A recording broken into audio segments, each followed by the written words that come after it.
दोस्तों, इंडियन लोग पैसा कमाने के लिए लंबे टाइम से दूसरे देशों में बड़ी संख्या में जाते रहे हैं, लेकिन अब देखा जा रहा है कि इस लिस्ट में ऐसे लोगों की संख्या भी बढ़ती जा रही है जिन्होंने भारत में रहकर बहुत सारा पैसा इकट्ठा किया और फिर दूसरे देश की तरफ निकल लिए। यहाँ तक कि कोरोना टाइम में भी जब भारत से फॉरेन ट्रैवलिंग बंद थी, उस दौरान भी अमीर इंडियंस फॉरेन की सिटीजनशिप लेने वाली स्कीम के बारे में ज्यादा पूछताछ कर रहे थे। दोस्तों, पिछले कई सालों में हाई प्रोफाइल अरबपति भारत छोड़कर विदेशों में जा बसे हैं, चाहे वो विजय माल्या हो या ललित मोदी या फिर नीरव मोदी। इन सभी ने देश इसलिए छोड़ा क्योंकि ये कर्ज नहीं दे सकते थे। गिरफ्तार होने के डर से भी ये कभी वापस भारत नहीं लौटे। पीएनबी के करीब 13,000 करोड़ रुपए लेकर फरार हुए नीरव और मेहुल का नाम काफी चर्चा में रहता है, लेकिन क्या सिर्फ इन्होंने ही भारत छोड़ा है? तो इसका जवाब है नहीं। देश की दूसरी अरबपति हस्तियां भी देश को छोड़कर विदेशों में जा बसे हैं। अब सवाल ये उठता है कि आखिर ये अमीर लोग भारत छोड़कर विदेशों में क्यों बस रहे हैं? आइए जानने की कोशिश करते हैं इस वीडियो में।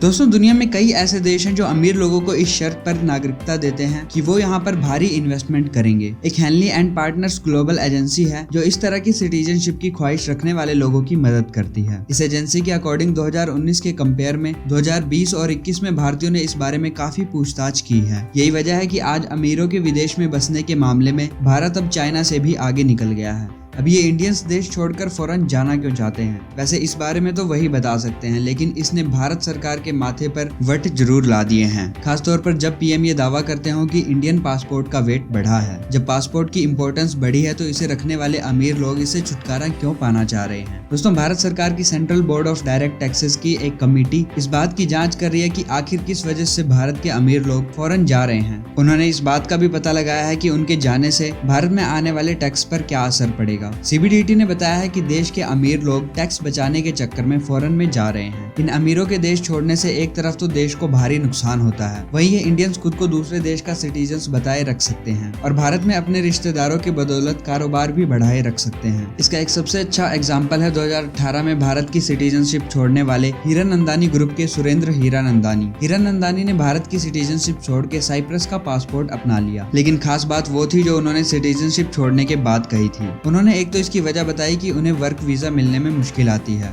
वर्क वीजा की बात वो हीरानंदानी कर रहे थे जिनका नाम फोर्ब्स के अमीर इंडियंस की लिस्ट में है। दूसरी बात उन्होंने कही कि उनका बेटा भारत का सिटीजन बना रहेगा और बिजनेस देखता रहेगा। दोस्तों, लेकिन हीरानंदानी बस एक नाम है। पिछले कुछ सालों में टैक्स हेवन कहे जाने वाले यूरोपियन और कैरिबियन कंट्रीज में कई इंडियंस जाकर बस चुके हैं। इन कंट्रीज में टैक्स को लेकर किसी भी तरह के कड़े नियम नहीं है। यही वजह है कि इन्हें टैक्स हेवन कहा जाता है। इन्वेस्टमेंट और फाइनेंस मामलों से जुड़ी फर्म मॉर्गन के अकॉर्डिंग 2014 से 2020 के बीच करीब 35,000 से ज्यादा अमीर इंडियंस देश छोड़ चुके हैं। 2014 में 6,000, 2015 में 4,000, 2016 में 6,000, 2017 में 7,000 और 2018 में 5,000 इंडियंस ने देश छोड़ा है। वहीं 2019, 20, 21 में ये परसेंटेज और ज्यादा बढ़ी और एक एवरेज करीब 7,000 इंडियंस ने देश छोड़ा है। वहीं एजेंसी हेनली एंड पार्टनर्स के अकॉर्डिंग 2020 में जब कोरोना टाइम था, उस टाइम भी 2019 के मुकाबले 63% ज्यादा अमीर इंडियंस ने भारत छोड़ने के बारे में जानकारी मांगी थी। खास बात यह है कि इनकी सिटीजनशिप पाने के लिए इन अमीरों को बहुत सारा पैसा खर्च करना पड़ता है। भारत से अमीर जिन देशों में जाना चाहते हैं वो है ऑस्ट्रेलिया, कनाडा, पुर्तगाल, ऑस्ट्रिया, टर्की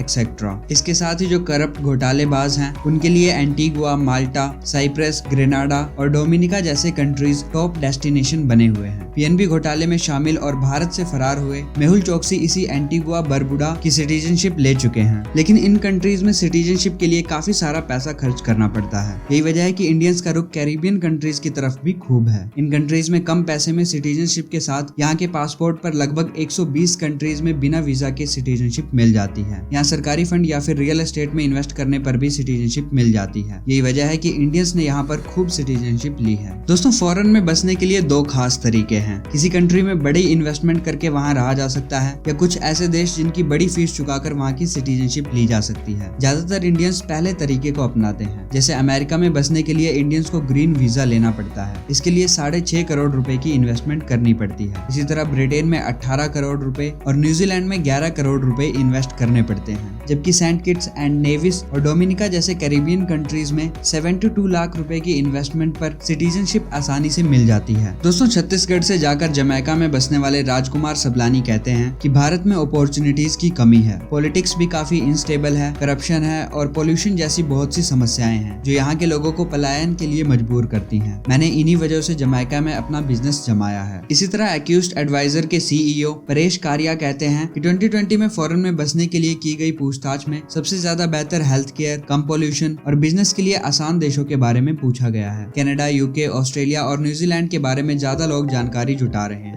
अमेरिका का अट्रैक्शन कम हुआ है। इसकी वजह ग्रीन वीजा के लिए इन्वेस्टमेंट की रकम $5 लाख से बढ़कर $9 लाख होना है। दोस्तों, भारत में एम्प्लॉयमेंट की वैसे ही कमी है। ऐसे में अमीरों का अपने बिजनेस को कहीं और ले जाना यहाँ पर अनएम्प्लॉयमेंट को और बढ़ाएगा। इससे भारत में अमीरी गरीबी का अंतर और बढ़ेगा। अमीर भारी टैक्स बचाने के लिए भी देश छोड़ते हैं। इससे टैक्स कलेक्शन कम होगा और देश की इकोनॉमी को नुकसान होगा। दूसरी ओर सिंगापुर, हांगकांग, ब्रिटेन, कोरिया, यहाँ पर टैक्स का सिस्टम बहुत ही सिंपल है। इसलिए लोग अपना देश छोड़कर इन कंट्रीज में बिजनेस जमाने चले जाते हैं। दोस्तों, इन अमीरों के देश छोड़ने पर सोशल मीडिया पर कई तरह की बहस चल रही है। इनमें से 3 फेमस फैक्ट सामने आ रहे हैं। पहला, ये कहा जा रहा है कि लोग बिजनेस करना चाहते हैं लेकिन गवर्नमेंट और देश की सिचुएशन उन्हें बिजनेस के लिए प्रॉपर अपॉर्चुनिटी नहीं दे पा रही है। इसलिए वो बिजनेस की तलाश में उन देशों में जा रहे हैं जहाँ टैक्स और लॉ एंड ऑर्डर आसान है। दूसरा आर्ग्यूमेंट यह है कि लोग बेहतर जिंदगी की तलाश में यहाँ से जा रहे हैं। हेल्थ, सिक्योरिटी और एजुकेशन के अवसरों को भारत से बेहतर मानते हैं, इसलिए वो अब यहाँ नहीं रहना चाहते। और थर्ड आर्ग्यूमेंट ये है कि इन लोगों ने टैक्स वगैरह में घपलेबाजी करके गलत तरीके से पैसे कमाए हैं और अब इन्हें यहाँ पकड़े जाने का डर है, इसलिए ये देश से भाग रहे हैं। दोस्तों, आपको इन तीनों में से कौन सा सही लगता है नीचे कमेंट करके जरूर बताएं और वीडियो इन्फॉर्मेटिव लगा तो इसे लाइक और शेयर जरूर करें। Thanks for watching, see you in the next one.